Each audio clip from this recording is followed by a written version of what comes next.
Hey, did you hear? My podcast is out. Link in the description. What? Oh, what's my line? Roll the trailer. Hi, it's Holly. Welcome to Sincerely You, where I share your anonymous diary entries about struggles most of us are too afraid to talk about. Dear Diary, I haven't eaten in a week. It's an addiction that is so difficult to fight. Having sex felt like something I needed to do in order for him to stay with me. So take a listen and let's girl talk about our biggest regrets, deepest insecurities, and darkest secrets.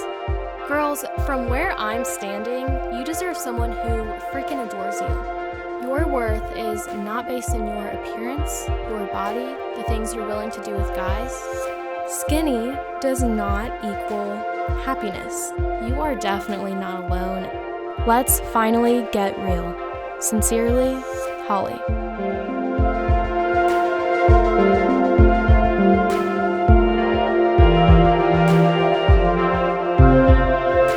I also just want to say that the framing, the lighting, the white balance is really bad in this video. I'll do better next time. She does look really bad.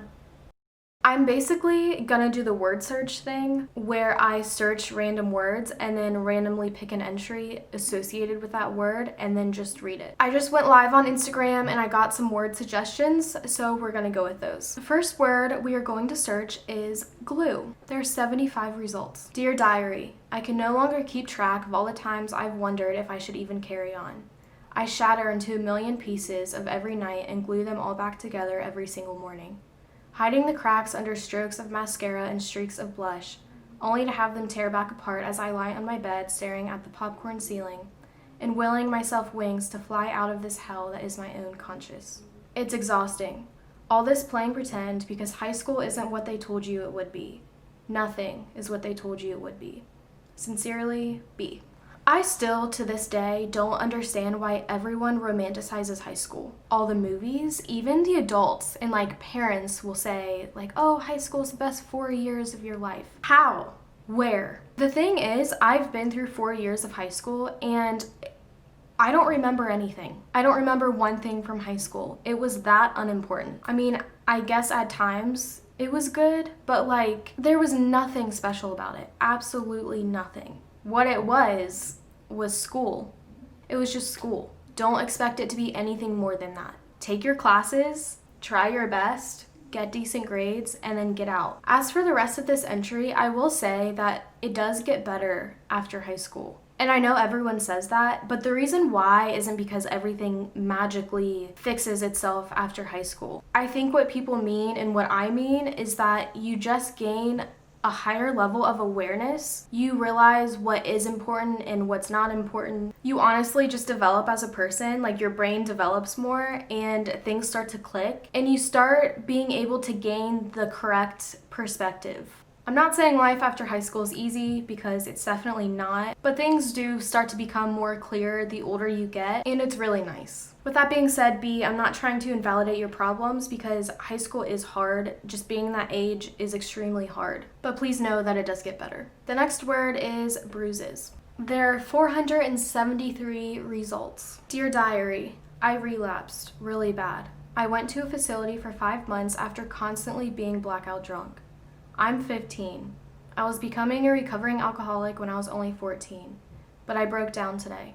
I had 1 wine cooler, only 1, but I told myself 2 would be fine, then 3, then 4. Next thing I knew, I couldn't stop. I woke up. Laying in my own vomit and a pounding headache. Now I'm covered in self-harm bruises and burns, and I've started losing hope again. But no one will know. It'll always just be my dirty secret.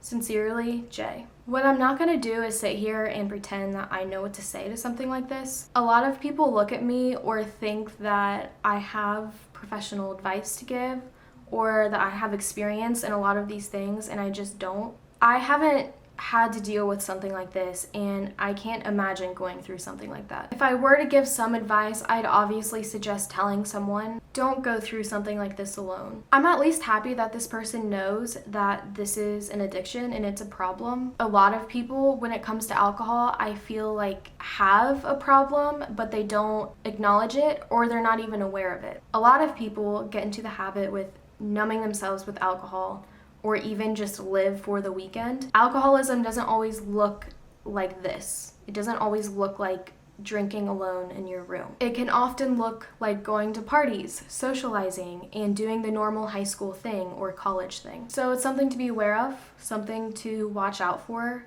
It's a really bad habit, and you could easily fall into addiction or dependency on a substance. It's nothing new there, but I just wanted to mention it. Next word is invisible. 241 results.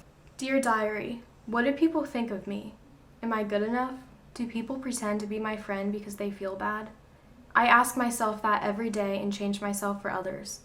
I force myself to eat less and wear pounds of makeup to school, hoping someone will think that I'm pretty and not judge me. The more invisible I feel, the worse it gets. I can't be happy, and if I even think about gaining a pound, I just feel ugly and hopeless. Invisibility is truly my superpower. Sincerely, M. Here's the thing. I think everyone on earth asks themselves these questions, but no one really talks about it, so it's easy to think that it's just you worrying about this stuff all the time. This is getting into like a weird conversation, but it's weird to think that you are you viewing the world from this one mind, and only you know your thoughts, and only you know what it's like to be you. And you feel everything more deeply than other people think.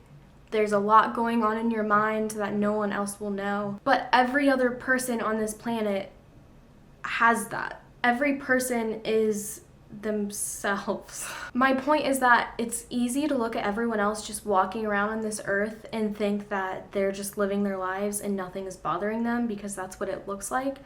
But they also have a constant internal dialogue going on in their minds. They too feel annoying. They too feel less of a person sometimes. I think everyone is asking themselves, am I good enough, several times a day. But you know what they're not doing? They're not constantly sitting there thinking, oh my gosh, this person's so annoying, I just have to be their friend because I don't really have a choice and I feel bad for them.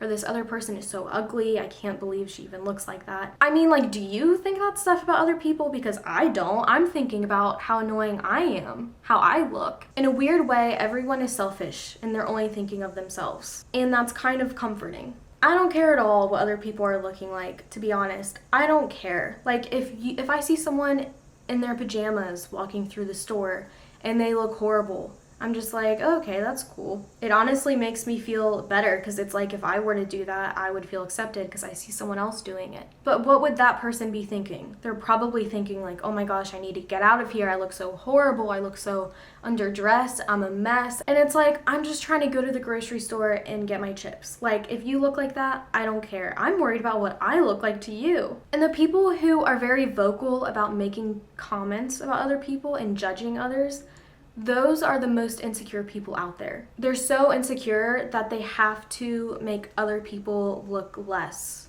than they are, because that's the only way that they can make themselves feel better. But I don't think they actually really care what you look like. It's just a cheap, quick attempt to make themselves feel better for a few seconds. Again, not trying to diminish what you're going through, because I believe you and I believe that it's very serious. But I do think that it helps to know that a lot of people do go through this, and you aren't alone. The next word is duck. There are 17 results. Dear Diary, it hurts all the time.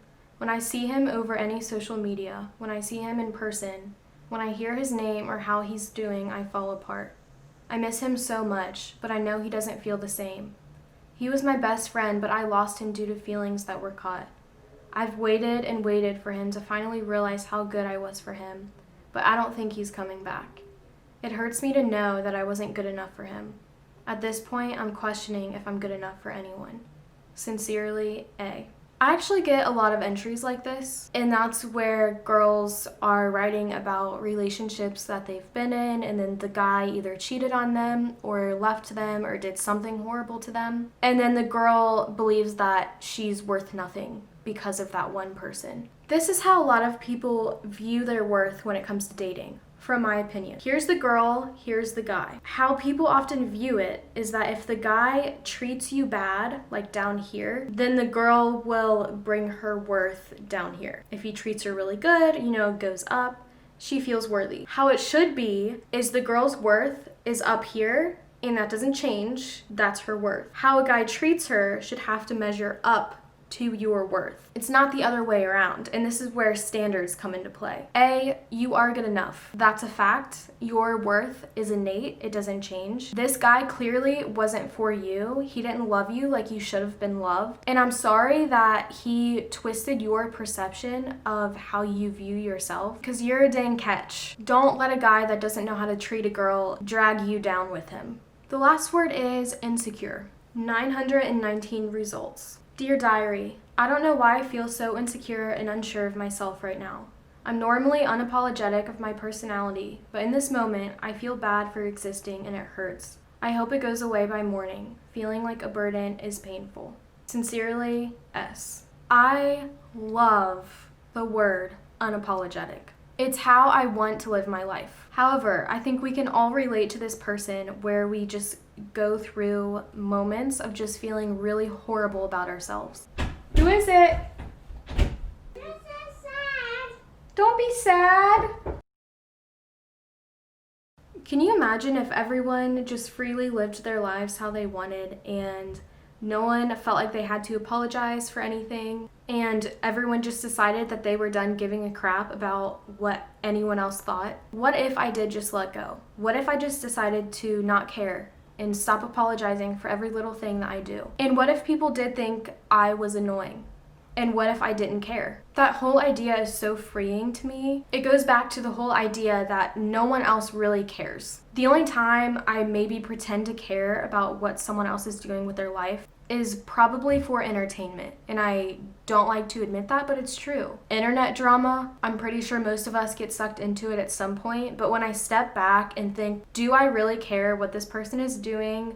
Or if they're apologizing the right way, or what they've said on Twitter 5 years ago? The answer is no. Like, it really doesn't affect my life that much. Yes, if it's a really horrible thing, it's important to bring attention to that so that society knows that that's bad. But personally, I don't care what they are doing with their lives. I don't care what kind of haircut someone else gets. I don't care what someone else's body looks like. I hate that so many of us feel bad for existing a lot of the time, because we're all in the same boat. We are all just trying to exist in this world. And to think that we criticize and judge each other so much, it's awful. Start practicing being unapologetic. If you laugh too hard and maybe you think that it was annoying, think to yourself, okay, that probably was annoying.